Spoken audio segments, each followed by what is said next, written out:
All right, well, we'll start. Welcome, everybody. Thank you for attending. I think I just want to give a couple minutes of context so we can kind of understand the dynamics of where all of the information in the seminars and the workshops are coming from.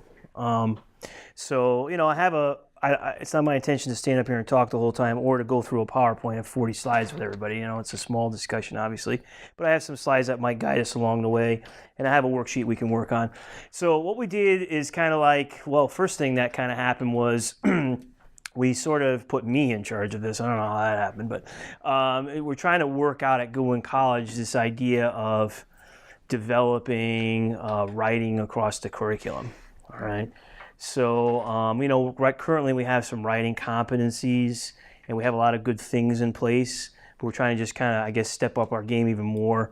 And what does that all involve? Well, it involves working with English faculty. I'm one of them. Relaces here today as well. And Julie and Dana are all English faculty, so a lot of English representation here, okay? And the other part of it is having me kind of work with our Library Commons Writing Center tutors in developing a writing center. And we're kind of doing that in a couple different places. As Sandy will tell you, we're doing that undergraduate and graduate, hopefully. So we have different players involved. So what we did was he sat down with tutors, and Dana will say, hey, she remembers this. And we kind of developed a mission statement for the whole kind of thing. Here's what we came up with. And the genesis of today's activity is the blue part, which is we want to try to have as many collaborative conversations as possible between students and faculty and staff. And obviously the goal is developing writers and supporting the college community. So just trying to figure out who our resources are, because for me professionally, just like, if I'm teaching leadership courses, I know a lot about that. So for me professionally, I do know a lot about writing. That's what we do in the English department. So we're trying to get our faculty out there to help each other and help other people kind of envision writing in that way. So we developed a mission statement, and like I said, some of the people that were involved, just give credit to where it is, are all of our writing tutors, and then there's me, and of course Susan was involved as well as the person who runs the Academic Success Center. So to see everybody's names up there, maybe you're not familiar with some of the folks in the Writing Center, Library Commons that do the writing tutoring. But if you ever have any questions, especially at the undergraduate level, please make an appointment and use the tutor track and things like that, right? We want to get those folks heavily involved. And then we have some other opportunities at the graduate level to work with John Kanya and Sadie. Yep, absolutely. So wonderful. That's just under the context. So I thought we have kind of three goals today: have a little bit of a discussion, have a little bit of a workshop, have a little bit of a discussion. First one is just understanding students' difficulty with writing assignments, all right? Because sometimes we have a lot of anecdotal evidence about kind of what is the problem, and maybe the problem we think is the problem isn't the problem, all right? Okay. And then a little bit of a workshop, the heart of the presentation today, in designing effective writing assignments, help us all out as instructors as we examine our own practices. And then a little bit of a discussion at the end about helping students work their way into discipline-specific writing. And I think one of the advantages of this workshop and this conversation is it's intended to be a series. So hopefully when we come out with the next one sometime in November or December, we can all attend too, and hopefully twice a semester, at the very least once a semester. This stuff keeps me very busy because we have our meetings with the tutors as well. We haven't had one yet this semester, I should say. So please see me as a resource if you have any questions about a writing assignment, or you want to address some conversation or address some difficulties with students. Dr. Kanya as well for our ESL stuff. I won't volunteer my other colleagues, and I'm not sure if they're fully wanting to volunteer, but so I thought we could just start off with understanding students' writing and difficulties with writing assignments. So it's a small group, but I thought that we could maybe just turn to somebody next to us and kind of get to know that person and just come up with a couple of things that you would say, if you don't already know that person, a couple of things that you would say are difficulties with student writing that you have in your own classroom. We'll just give ourselves generally speaking, I think we want to start with, what do you think the students have in terms of problems? So not so much the assessment criteria, but what do you think is really the issue when someone hands you a final version of a paper and you're like, what's this? All right. So we'll just start off with some of the difficulties that you think students have in regard to writing. Let's just take just like a minute or so, quiet conversation. We'll get that started and we'll get back together as a group, all right? So I can't wait. I'll let you guys share too, but this is what I heard just kind of quickly. So I heard something about organization, don't know how to get started, and it's kind of a more general kind of just like thinking thing. But let's hear just kind of as a whole group, is that accurate, what I just represented there? Is there something else? Anything to add to that? Does anybody have issues? Here's how I divide it into two categories. I made a chart, all right? And thinking about kind of sometimes people say, oh, there's some lower level concerns and some higher order thinking concerns. What's interesting and what I didn't expect, so it kind of helped me with my own understanding of where faculty are coming from, is I didn't hear anybody say these things. Oh, you did? Okay. Organization. Okay. All right. So that's part of it. So that's what I would consider lower level concerns. Now, that doesn't mean that one is better or harder than the other. All right. But lower level thinking, things like spelling, computer skills, handwriting, grammar, organization. Okay. So those are things that the research kind of says that we shouldn't start there. We should start at the other place. And we can always address that. So it's kind of nice to hear those things and to hear everybody in here thinking about organization and to thinking about, the way students think. Does anybody feel like this is like the actual absolute like thing for me? I want to make sure that it's 100% error-free writing. No. All right. Okay. I want to say that there's another piece before. Yeah. When I get students in graduate school, somewhere in their past, I theorize it's in 6th grade. Their teacher said to them, you are a terrible writer. Sure. You will never write well. Wow. And even though they might have gotten A's and they might have been told other things, good things, what's sitting in the middle of their head is, I am a terrible writer. I'm never going to be able to write well. And so it inhibits the first sentence. It inhibits all of that. Right. What's wonderful is there's a lot of, I don't want to say recent, but fairly recent, 30 years or so, scholarship on the affective domain in writing and my feelings about it. Susan McLeod, John Nichols, Mary Boudreau, they all have wonderful pieces on thinking about how students feel about writing in writing classroom. Yeah, absolutely. The other interesting thing about it is, it's a point of emphasis for me sometimes, but I think there's a line between making corrections for someone and highlighting the problems. And what I mean by that is I often just circle when there's an issue and tell the student, you have problems, now you've got to find out what they are and how to fix them. And we have a writing center that can support that as well. And I'll give them a couple of things that they may work on. But I really don't read for those things.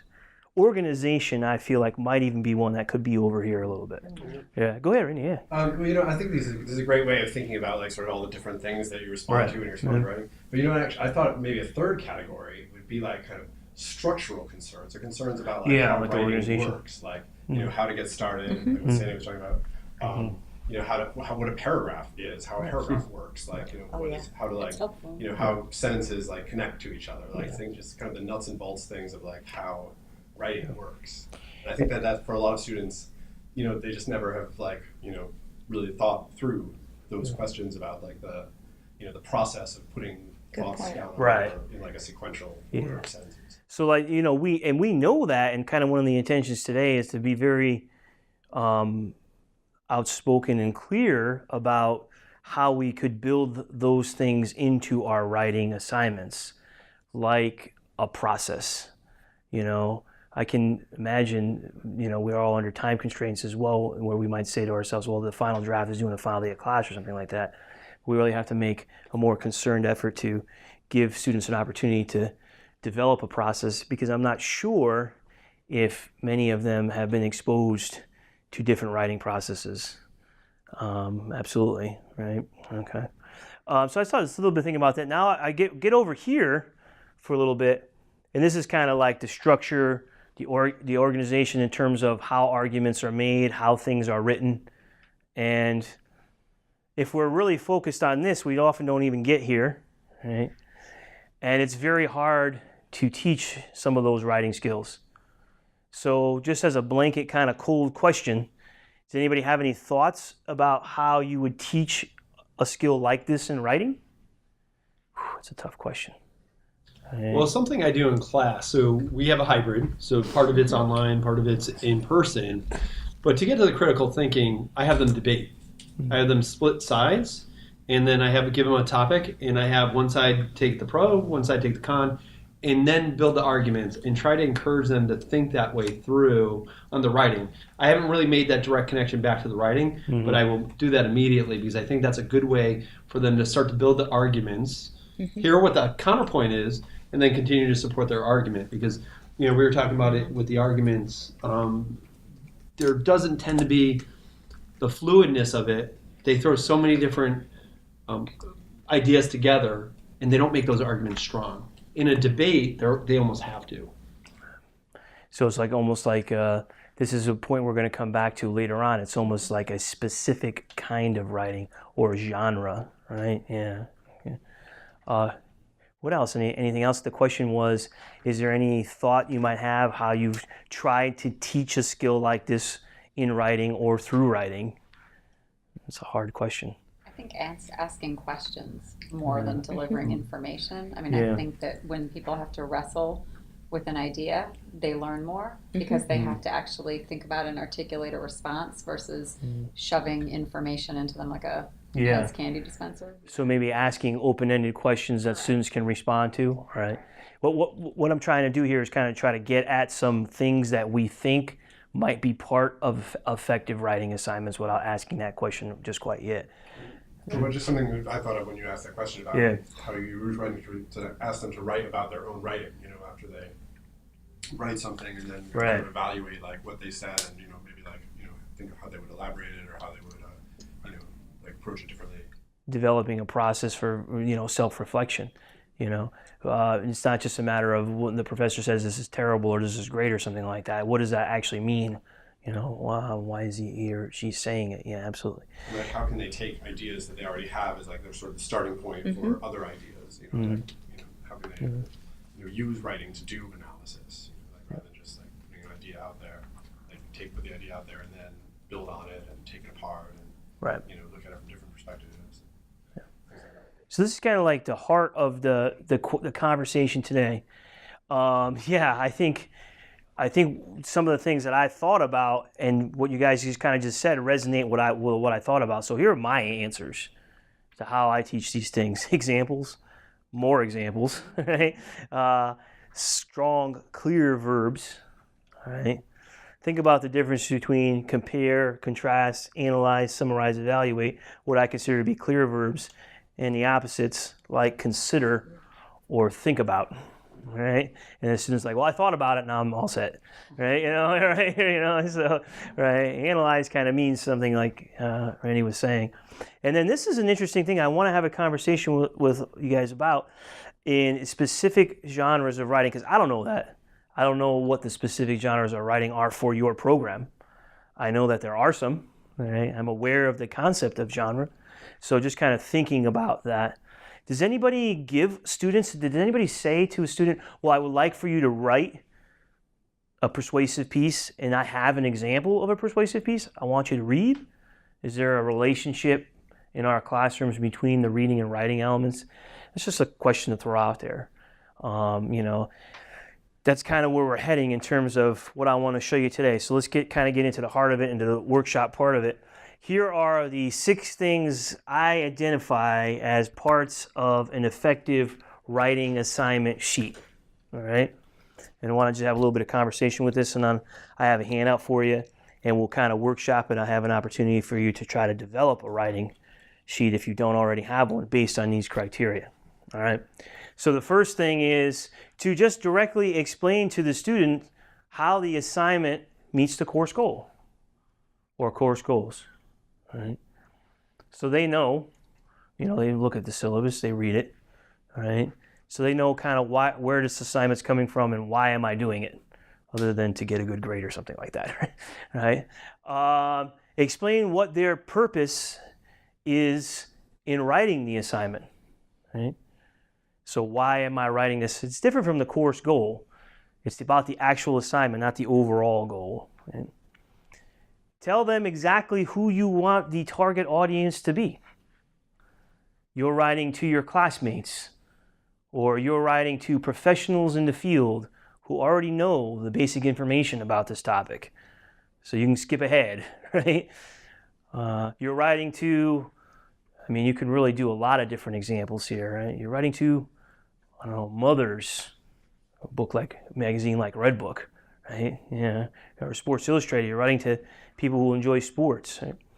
A genre of writing, including length, style, format, and examples. So I have for you a piece, could be a student piece, could be a professional piece, that's kind of like what I want you to do. So you can read it and get ideas from it. Now that's very hard. It's hard for me because it requires that I have a lot of examples. Right? It requires that I have a store of information. It requires that I'm aware of some of these certain genres. And sometimes we're not really good at assigning specific genres. Think of an example like this. Write a research paper. And then it kind of falls apart from there. Right? So, sometimes I think we all, me, myself included, have to get a little better at this particular kinds of writing we want to do. And I always include a process for the students. Here's the schedule and the due dates. Right? What's the difference between what do you mean by schedule? First draft, second draft, some opportunity to engage in a writing process. I know it's difficult, especially with our 15-week classes once a week or our twice a week. The kind of scheduling we have here sometimes makes it difficult. But I think that we owe it to our students to have some kind of process other than I want to see the final draft the next day. Yeah. And then I always like to include some evaluation criteria. A papers look like, C papers look like, that kind of stuff. So putting that kind of all together, it's like, oh my God, I'm going to spend all my time writing this amazingly huge, long assignment sheet. All right. Well, this is kind of what I want to get into the workshop aspect of it. But before we do that, what do you think about this? Does it make any sense? Is there any thoughts? Does anybody do something like this right now? Does anybody have an assignment sheet? All the English people. All right, Dana, go ahead. Give us your story. Well, I just find that it's very helpful for the students because it's a piece of paper that they can look at. Right. They have the dates of, because we always break things down and we do peer reviews halfway through, which I find is really helpful. Plus, you're like a total audience plant because we just talked 3 months ago about encouraging everyone to have assignment sheets. So when they visit the writing center and then when they visit our tutors can, right? Yeah, we can help them, right? Yeah. So if your students even if it's brief, if it's just bullet points, they will know because we don't attend those classes. I don't attend organizational leadership courses. I don't know what's going, So if we're to help the students in terms of writing, I don't attend the health science courses. I don't, So, it's beneficial for us to see it as well. And when I say us, I mean writing center tutors and myself. Right?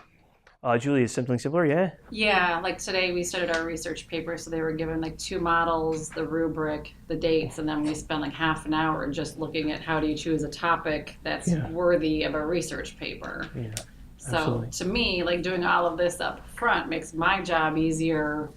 Next week they'll have, so that was today, Thursday, they'll come with their topics, we'll flush them out, start the drafting and the brainstorming, all that organizing.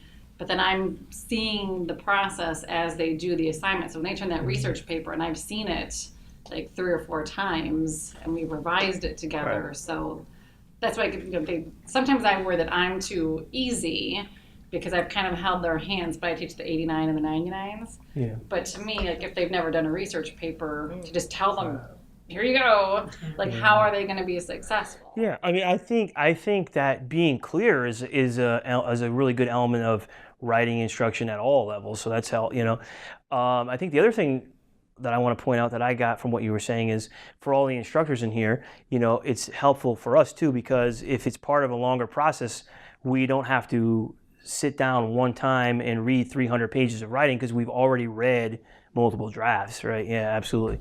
I also want to point out that what Dana said about peer review is a great way of exposing students to different examples of the kind of writing that this particular assignment is asking for. Some of the examples might be if there's there's 20 students in the class and they all wrote a slightly different version of the assignment, we can kind of like compare and contrast and get a sense of like what works and what doesn't work and why the guidelines are the way they are, like why the evaluative criteria exists in the first place, what makes for effective communication.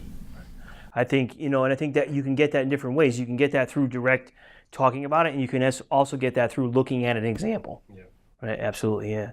So what I wanted to try with you guys, if it's okay with you, is I don't in any way lay claim to being perfect, but I have a handout, and then in this handout, I'll give it to you first of all, we'll talk a little bit about it, and then we'll just try it. We can try it with somebody if you want, have a conversation, give ourselves some time to think about it, and you may not have all the pieces in front of you yet, and that's all right, it's something you can take with you. And we have extra copies available as well. How about I pass a few of these back this way, and then I'll go over this way. All right. So on the front of this, I'm not 100% sure which side is the front, to be honest with you. And it says Introduction to Academic Conversation. This is an assignment sheet from one of my classes. So this would be for a student in an English class, composition, advanced composition at Goodwin College. And you can kind of see how I broke it down. Now, the intention is not to say this is a great example, because there's a lot of ways in which it's not. All right, but we were just talking about the purpose. So I just directly state the course goal and kind of how I see. I try to use the verbs, analyze and synthesize, and I kind of just see how they fit with that course goal. And I give the assignment. I tell them the audience, all right, here's other students in class. It gets a little informal to start.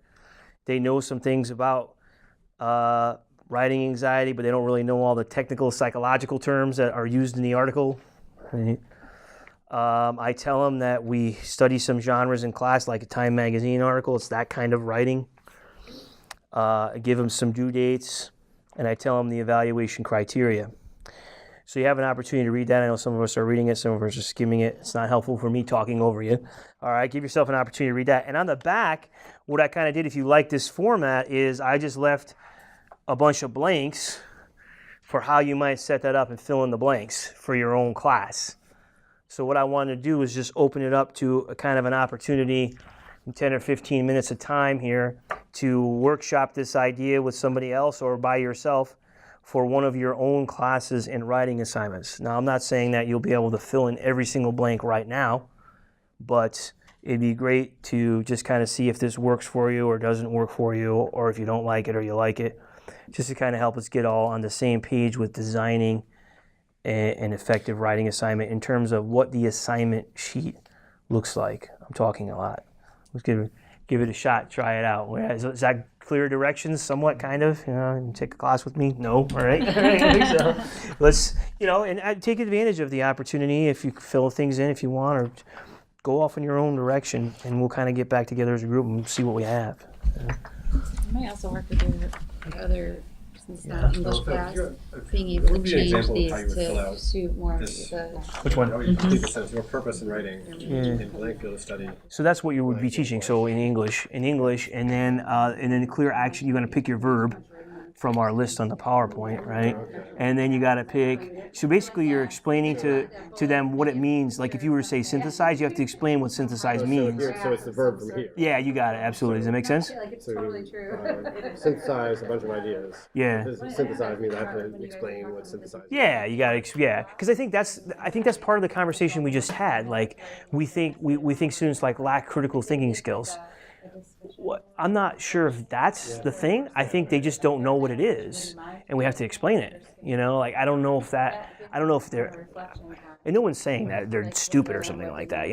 I think it's more of a, But I think a lot of times people, when they say students lack critical thinking skills, they've got really a vague conception of what they mean. What it means, So it's really helpful to sort of try to be as specific as possible. Yeah. So I mean, some of this information is actually contained within the assignment itself, so it's not written out like this. Yeah. So, for example, the due date right in there, right? It's week 3, assignment 3. The due date's clearly posted.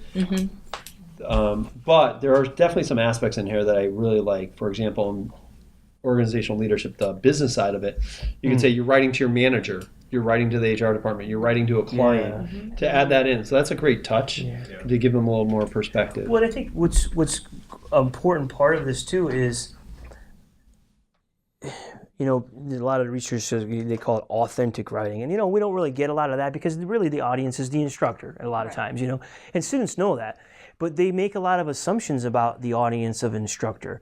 For example, things like, well, I'm writing this just because I need to get a good grade, or I'm writing this because I like my instructor, and all those things are they're important, but they're all institutional problems that don't actually have anything to do with writing, right? So I think if we help them imagine an audience, whether it's intended or actual, we can guide them in a better way than just saying the instructor. Yeah, absolutely. It's interesting that you mentioned that. Another aspect of the writing is they'll reference back to their discussion. As I was discussing during the weekly discussion, I said, no, you can't say that because you got to assume that the reader, and I always put it, the reader doesn't understand that, whether it's me or somebody else. I'm trying to get them in the habit of thinking that it's not just me, that there's others that may be reading this at some point. If they go on to research, they're going to have to publish, and you can't be saying, as I discussed during my OL 650 class, you got to put more, you can say that, but you got to put more context around it. Well, the issue too is it's actually an issue with you could relate to grammar is second person writing is by nature conversational. It works in a conversation because you're in front of the person and you know who you're talking to. But in writing, it kind of falls apart because you don't necessarily know who the reader is going to be. Right? So if we just tell them, right, what would be some examples of? So, for my students, I like to start informal. I tell them, it's somewhat of a general audience, people who don't know the specifics of the term, like a Reader's Digest or a Time. That's how we start the class, but we ultimately end up somewhere else. But what are some, because I don't know, I don't teach these courses. What are some, I think you mentioned it, managers, I can assume some other ones. I mean, I don't really know. I think it's hard for me to envision audiences sometimes for students. Yeah. Well, I think it really depends, like you were saying about like the discipline, right? Writing the discipline. Like if you're a nurse, you're writing a report about something that happened on the floor or whatever. You're a policeman, you're writing a report about an incident that happened. There's all these different kind of professional situations where the audience is very different from situation to situation, but the genre is like has specific rules that relate to how it should be. I think I spend a lot of time in my 101 class on the same lines Randy is saying. I spend a lot of time talking about what's your voice going to be. Like, you're not going to write this letter like you're talking to your mom or your best friend or the president of the United States or whatever. What do you want your voice to be? And that really helps them find that I'm not going to say you, I'm going to talk this way, this is how to do it. Play a lot of games with that too. I think there was, I don't know if there was some instructor is assigned something where it's like you are writing about one particular thing, but you have two different audiences. You write basically like a movie review or something, but one is for your mom and one is for a professional audience. Kind of drives home the point about, and then we would naturally have a conversation about what's different between the two, right? And you would see things other than the audience are different. Something like tone would be different. Word choice would be different, I would hope. They would be different between the mother and the, right? Yeah, absolutely. And one of the outcomes of a writing program should be like to encourage students to be able to modulate their voice to different situations, to have experience writing in different styles. And that's essentially what we're doing in this writing worksheet is we're helping the students envision a rhetorical situation. We're helping them see to write for a certain audience. And just kind of take that I kind of chuckled at that example, but I've been in that situation before. Write a research paper. So there's what I have on Blackboard. And then when you compare it to what the level of detail here, I think that a student would be able to approach this assignment from a totally different area than write a research paper, because there might be a lot of things that go, what is that? What is a research, I don't understand it.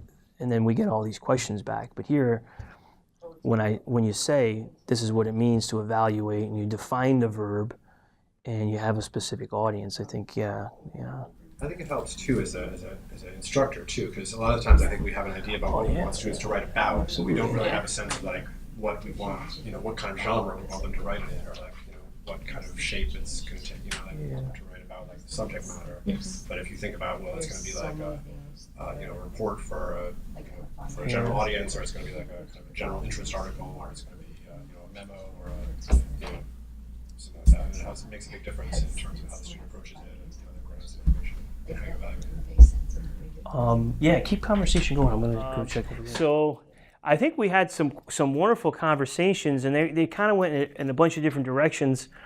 But I think there are some things that are clear to me from the conversations.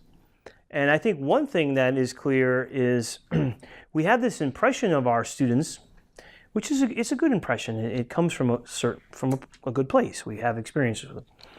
And I think we're all willing to change that impression. What I mean by that is if we simply say some of these things directly, it might change our impressions of how they react to assignments.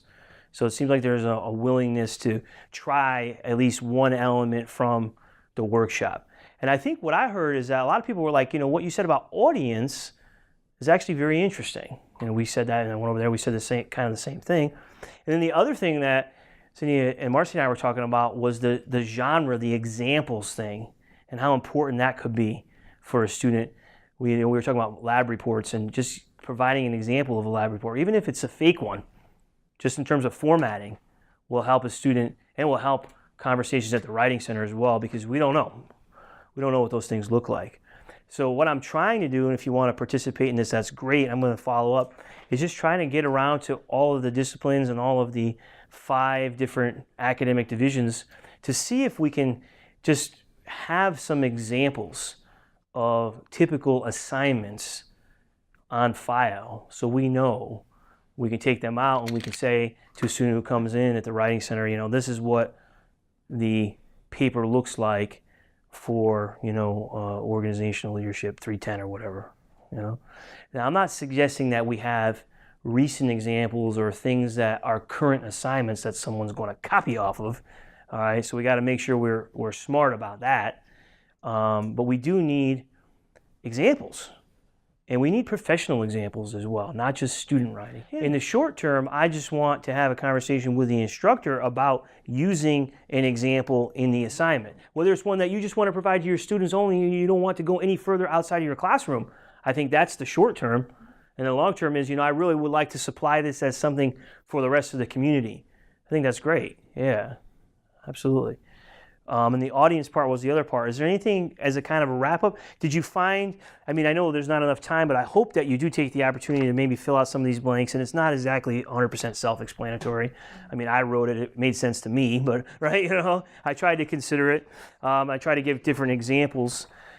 Is there any question is anybody willing to kind of try any part of this? What's the part that's a takeaway for you? The part I'm going to walk out of here and I'm really going to try fill in the blank, Yeah, Cindy, go ahead. I struggle with this, the idea of giving examples or samples in graduate school. Mm-hmm. Most of what we do is we don't write informal articles, and there's rare that we have an essay. Mm. It's mostly, APA papers. Yeah. And I feel like I've had bad experiences with sharing things where students don't realize when they've crossed over into that line of plagiarism. And our current system, Safe Assign, is of no assistance. In fact, I know, and I'm sure you've seen, Mark, that there are examples where they're reinforced. Yeah, you got a 0% Safe Assign score. In truth, if I pick stuff out and throw it in Google, I got a source. And that's not good. So giving samples, and I'm not saying that I wouldn't, I'm saying that I struggle with this because at the grad level, I think there's a point at which people have to be able to be comfortable or they're not going to, you know. Yeah. So that would be my... Two kind of responses to that, and I kind of agree with you in some ways about graduate level writing being different than undergraduate level writing. Absolutely. The first response is if we take examples in isolation, then it kind of leads to those problems. If I just give somebody an example and don't give them any of the rest of this information, it kind of leads to that idea, let me just go ahead and copy it. And I agree. So I think if we set up the whole rhetorical situation so we have a very specific assignment that is for a specific audience and has a specific purpose and also may have a general example associated with it, we're probably going to get less of that. Does that make sense? Because it's integrated. The pieces, the 6 things we have, they all kind of work together. So if I take one in isolation, that's where I agree with you. The other thing I would say is that yes, I think there is a point, and it's a teachable point as well, and it's hard at graduate. It is.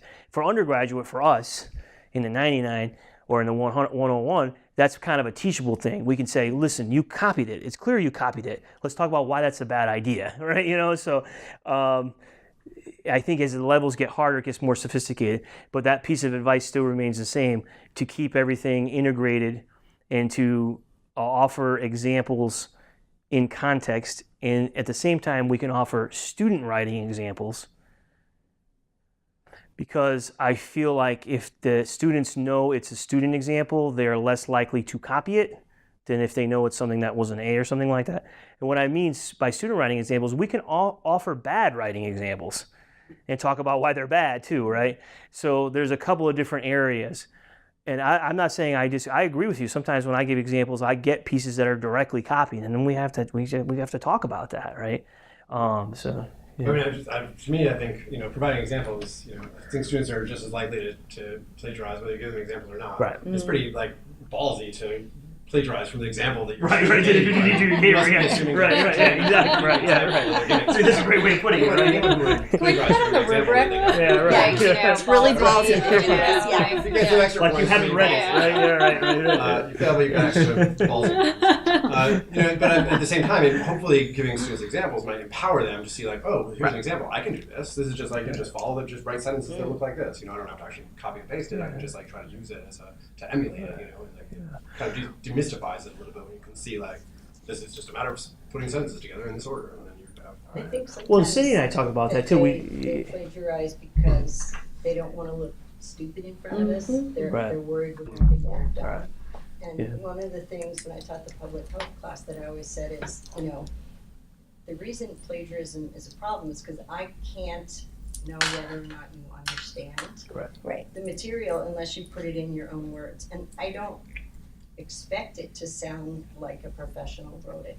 I expect it to be the best that you can do, but if it's not your voice, if you're not learning how to do it, you're never going to develop it, and you're going to end up in a job, and eventually your inability to write is going to hold you back. And that's kind of one of the interesting intentions of this kind of thing, without really saying it. I guess I'm going to say it now. If we get our students to think rhetorically by giving them this, when they don't have this, they'll still think rhetorically. So when they're in their workplace and they're thinking about the audience and they're thinking about the purpose of this writing, and no one's going to tell them all this stuff, but that actually in the long run, in terms of transfer and writing skills, is kind of like the goal of writing studies, to get students to think rhetorically about and situationally about writing. So I think if we help them here, when they get to that point, they'll be able to do it for themselves. Yeah.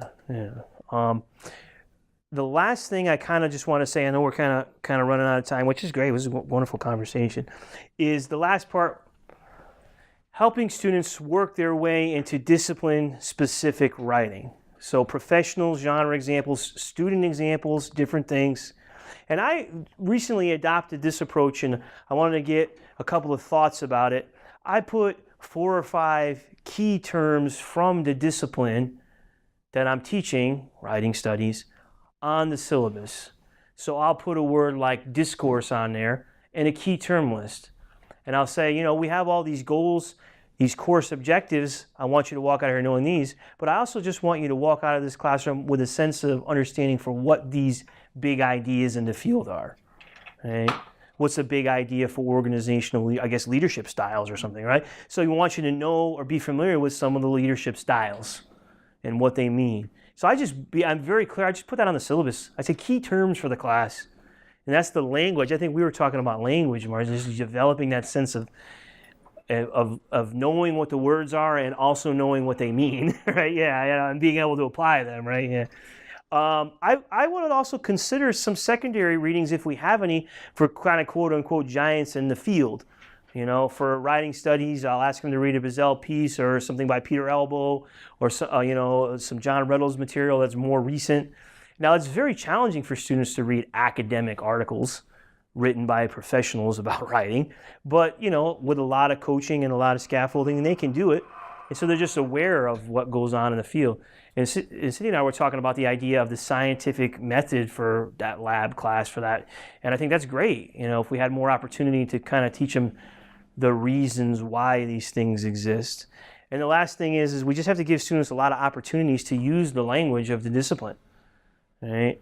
So it's kind of built into that aspect of it. I know I didn't say a lot about that. This one is kind of more coming up as a plan for me to sort of visit different academic divisions and have conversations with you all in your retreats and department meetings about that. That's a long-term plan, right? But that's kind of coming up. Any kind of final thoughts?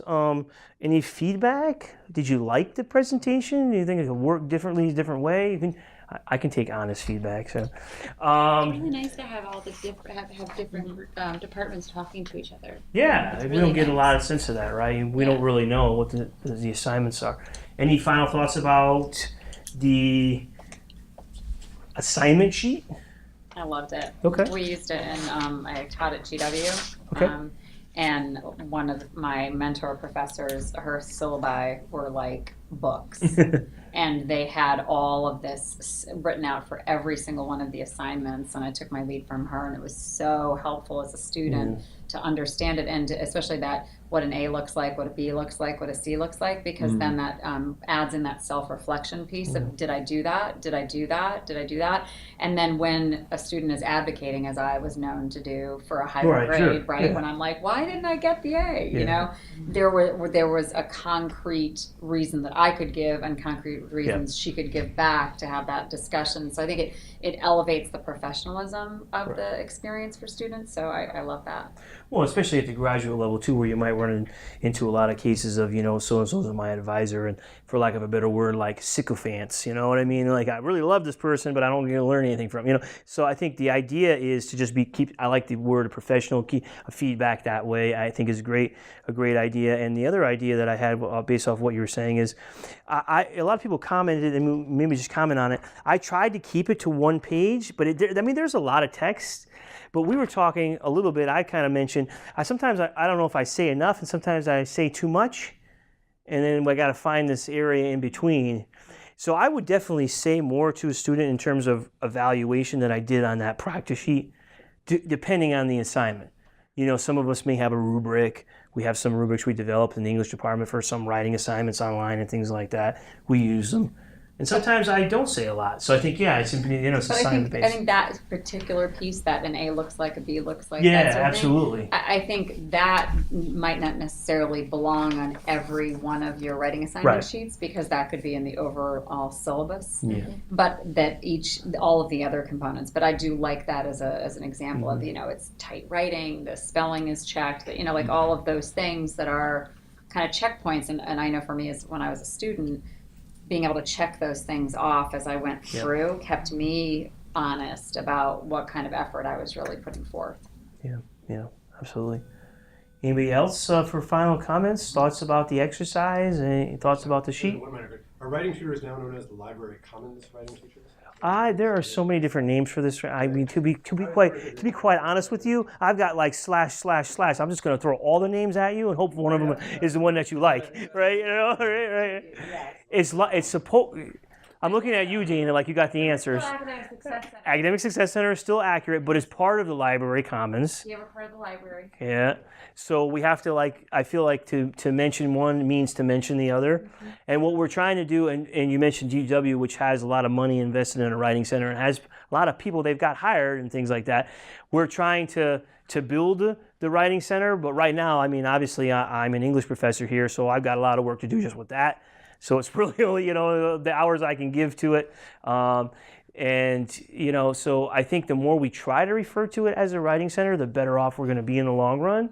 But the language is, right, because there's biology and every kind of tutor under the sun is in there, which is good. I don't want to belittle that at all. Thank you for bringing that up. I think the element of the writing is something that I'm not saying we have to separate, but I think it's something that we have to talk about separate from the other discipline tutoring because it kind of ranges, you know. Right? Yeah, and it's a difficult conversation to have. Not to throw it back on everybody in here, but do you have any thoughts about those kinds of conversations with your own program directors and department chairs? Please let me know because they're very hard to have. And I know all the department chairs and all that. It's not a question of interpersonal communication. It's more of a question of just trying to get to everybody and figure out what the needs of each academic division are.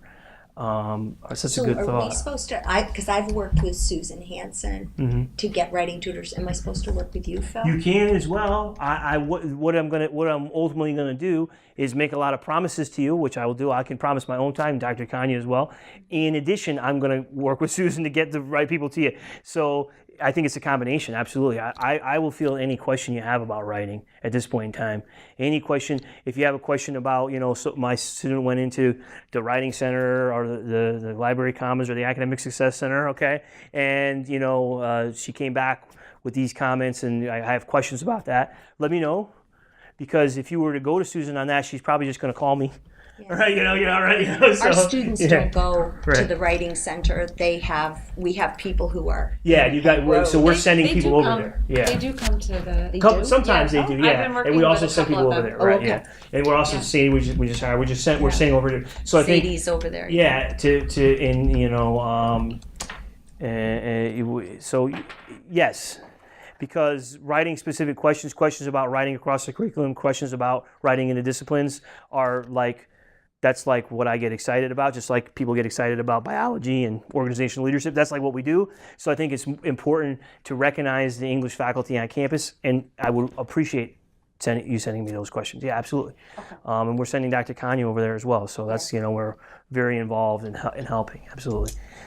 Could you send me the information electronically, like the handout template? I will definitely send it electronically, absolutely. Okay. And the last thing I would say is just thank everybody for attending. And if you have a colleague or something that you think something like this would be useful, probably encourage him or her to attend, because we have a series of these events coming up, and they're not all exactly the same thing. They're slightly different. All right. And sometimes if we get really into it, we can make it for a specific discipline. Let's invite all the health science people, or let's invite all the organizational leadership, or let's invite all the English people or something, right? Yeah, so wonderful. Thank you, everybody. Thank you. Thank you. Good job, Phil.